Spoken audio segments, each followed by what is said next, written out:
नमस्कार। मैं इंदु सिंह कला एकेडमी के इस चैनल पर आप सबका स्वागत करती हूँ। आइए आज हम नेट के सिलेबस में शामिल इकाई 2 में हालावाद के महत्वपूर्ण बिंदुओं को समझने का प्रयास करते हैं। हालावाद, इसका समय 1933 से 1936 ईस्वी है। हालावाद के प्रवर्तक हरिवंश राय बच्चन थे। हिंदी में हालावाद का आगमन फारसी साहित्य के प्रभाव से हुआ है। साहित्य की इस धारा का आधार उमर खयाम की रुबाइयाँ रही है।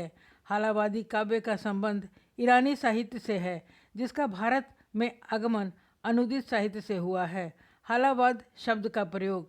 हालावाद शब्द का प्रयोग सबसे पहले मुकुटधर पांडे ने 1934 ईस्वी में किया। मुकुटधर पांडे का एक निबंध था फारसी साहित्य व हालावाद। हालावाद की परिभाषा।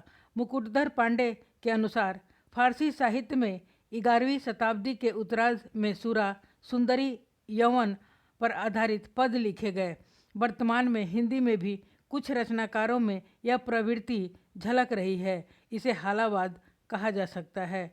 डॉक्टर गणपति चंद्र गुप्त के शब्दों में, जब रोमांस एवं स्वच्छंदतावाद की प्रवृत्ति अपनी चरम सीमा पर पहुंच जाती है तो वह समाज की सारी मान्यताओं, शिष्टताओं और औपचारिकताओं से अपना संबंध विच्छेद करती हुई उन्मुक्त रूप से सुरा, सुंदरी और यौवन के गीत गाने लगती है।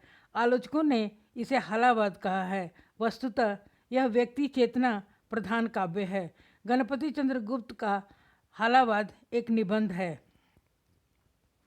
हरिवंश राय बच्चन, जब शास्त्रीय व सामाजिक मान्यताओं से इतर उन्मुक्त प्रेम, वेदना, रोमांस व मस्ती का चित्रण हिंदी काव्य में किया गया तो दुर्भाग्यवश चिंतकों ने इसे हालावाद कहना आरंभ कर दिया, वह भी बिना प्रतीक योजना को समझे ही।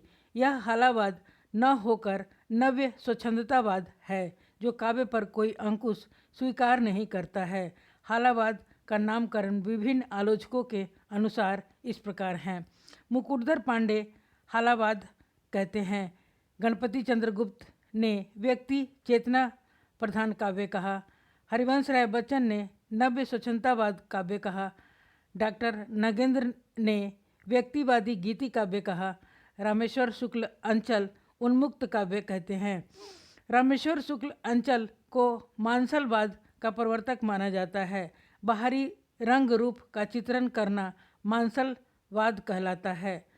हालावादी रचनाकारों का सही आरोही कालानुक्रम इस प्रकार हैं। भगवती चरण वर्मा 1903 ईस्वी से 1981 ईस्वी। हरिवंश राय बच्चन 1907 से 2003। हरि कृष्ण प्रेमी 1908 से 1974। आरसी प्रसाद सिंह 1911 से 1996। गोपाल सिंह नेपाली 1913 से 1993। नरेंद्र शर्मा 1913 से 1989। रामेश्वर शुक्ल अंचल 1915 से 1995। शिवमंगल सिंह सुमन 1916 से 2002। जानकी वल्लभ शास्त्री 1916 से 2011। शंभुनाथ सिंह 1917 से 1991। हंस कुमार तिवारी 1918 से 1980। श्रीपाल सिंह छेम 1922 से 2011। हरिवंश राय बच्चन, इनका समय 1907 से 2003 ईस्वी है। हरिवंश राय बच्चन हिंदी कविता के उत्तर छायावादी युग के प्रमुख कवि थे। पिता प्रताप नारायण श्रीवास्तव और माता सरस्वती देवी थी। बाल्यावस्था से ही इन्हें बच्चन के नाम से पुकारा जाता था। जन्म 27 नवंबर 1907 ईस्वी, इलाहाबाद, उत्तर प्रदेश। निधन 18 जनवरी 2003 ईस्वी। सन 1926 ईस्वी में इनका विवाह श्यामा देवी के साथ हुआ था। सन 1936 ईस्वी में श्यामा बच्चन की टीबी बीमारी के कारण मृत्यु हो गई। 5 वर्ष बाद 1941 ईस्वी में दूसरा विवाह तेजी बच्चन से किया जो रंगमंच तथा गायन से जुड़ी हुई थीं। इन्होंने कैम्ब्रिज विश्वविद्यालय से अंग्रेजी साहित्य के विख्यात कवि W.B. यीट्स की कविताओं पर शोध किया था। हिंदी साहित्य में हालाबाद के कवि माने जाते हैं। हरिवंश राय बच्चन के उपनाम इस प्रकार हैं: प्रबंध शिरोमणि, छई रोमांस का कवि, आत्मानुभूति का कवि, प्रेम व रोमांस का कवि और मस्ती का कवि भी कहा जाता है। इन्होंने अपनी आजीविका 1932 ईस्वी में पायोनियर के संवाददाता के रूप में शुरू किया। यहीं से उनका रुझान कविता की तरफ हुआ। हरिवंश राय बच्चन की महत्वपूर्ण रचनाएं इस प्रकार हैं: तेरा हार 1932 ईस्वी, यह प्रथम रचना है। मधुशाला 1935 ईस्वी, मधुबाला 1936, मधु कलश 1937, निशा निमंत्रण 1938, एकांत संगीत 1939। इस रचना के कारण उन्हें छई रोमांस का कवि कहा जाने लगा। तीव्र विरह की भावना रामधारी सिंह दिनकर का कहना है। आकुल अंतर 1943, यह शोक व विरह से संबंधित है। सतरंगिनी 1945, यह गीतों का संकलन है। बंगाल का अकाल 1946, हलाहल 1946, सूत की माला 1948, खादी के फूल 1948। ये दोनों रचनाएं महात्मा गांधी पर आधारित हैं। खादी के फूल रचना इन्होंने पंत जी के साथ मिलकर लिखा था। मिलन यामिनी 1950, आरती और अंगारे 1954, प्रणय पत्रिका 1955। इसकी रचना तुलसीदास जी की विनय पत्रिका के आधार पर हुई थी। बुद्ध और नाच घर 1958, ये रचना मार्क्सवादी विचारधारा से प्रभावित है। इसमें समाज के बुराइयों के प्रति आक्रोश का स्वर व्यक्त हुआ है। त्रिभंगिमा 1961, यह प्रगतिवादी रचना है। चार खेमे 64 खूंटे 1962, इस रचना में लोक धुनों का प्रयोग हुआ है। धार के इधर उधर 1964, दो चट्टाने 1966। इस रचना के लिए 1968 ईस्वी में साहित्य अकादमी पुरस्कार से सम्मानित किया गया। सोहम हंस 1981 ईस्वी, यह बच्चन जी की अंतिम रचना थी। इस रचना में दार्शनिक सिद्धांतों का वर्णन है। इन्होंने अपनी आत्मकथा 4 भागों में लिखा है: क्या भूलूं, क्या याद करूं, नीर का निर्माण, फिर बसेरे से दूर, 10 द्वार से सोपान तक। सन 1966 ईस्वी में इन्हें राज्यसभा का सदस्य मनोनीत किया गया था।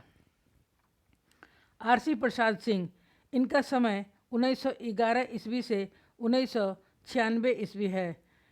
इनका पूरा नाम रामचरण प्रसाद सिंह है। जन्म 1911 ईस्वी, ऐरोत, समस्तीपुर, बिहार। निधन 1996 ईस्वी में हुआ था। ये मैथिली और खड़ी बोली के प्रसिद्ध कवि थे। शुक्ल जी ने इन्हें हालाबाद का प्रतिनिधि कवि माना है। आरसी प्रसाद सिंह के प्रसिद्ध काव्य संग्रह इस प्रकार हैं: कलापी 1938, संचयिता 1942, जीवन और यौवन 1944, नई दिशा 1944, पांचजन्य 1945, प्रेम गीत 1954। आरसी प्रसाद सिंह के प्रसिद्ध कविताएं इस प्रकार हैं: सैर सपाटा, कविश्री, निर्वास, निर्वचन, जीवन झरना, नए जीवन का गीत, जय अखंड भारत। रामेश्वर शुक्ल अंचल, इनका समय 1915 से 1995 ईस्वी है। जन्म 1915 ईस्वी, किशनपुर, फतेहपुर, उत्तर प्रदेश। निधन 1995 ईस्वी। इनकी पहली कविता प्रेम 1935 ईस्वी में माधुरी पत्रिका में प्रकाशित हुआ था। रामेश्वर शुक्ल अंचल के प्रसिद्ध काव्य संग्रह इस प्रकार हैं: मधुलिका 1938, यह इनकी पहली काव्य संग्रह है। अपराजिता 1939, यह प्रबंध काव्य है। इसमें नारी के गौरव का चित्रण है। किरण वेला 1941, करील 1942, लाल चुनर 1944, बरसात के बादल 1954, विराम चिन्ह 1957, शीलजयी 1976 ईस्वी है। शिवमंगल सिंह सुमन, इनका समय 1916 ईस्वी से 2002 ईस्वी है। जन्म 1916 ईस्वी, झगरपुरा, उन्नाव, उत्तर प्रदेश। निधन 2002 ईस्वी। शिवमंगल सिंह सुमन के उपनाम इस प्रकार हैं: जीवन का कवि, शोषित चेतना का कवि। ये आरंभ में हालावादी कवि थे, बाद में प्रगतिवादी हो गए। शिवमंगल सिंह सुमन के प्रसिद्ध काव्य संग्रह जीवन के गान 1941 ईस्वी। इस संग्रह में प्रगतिवादी के 66 कविताएं हैं। इसमें शोषित वर्ग के प्रति संवेदना और शोषक वर्ग के प्रति आक्रोश है। प्रलय सृजन 1944 ईस्वी। इसमें शोषक वर्ग के प्रति आक्रोश की भावना का चित्रण है।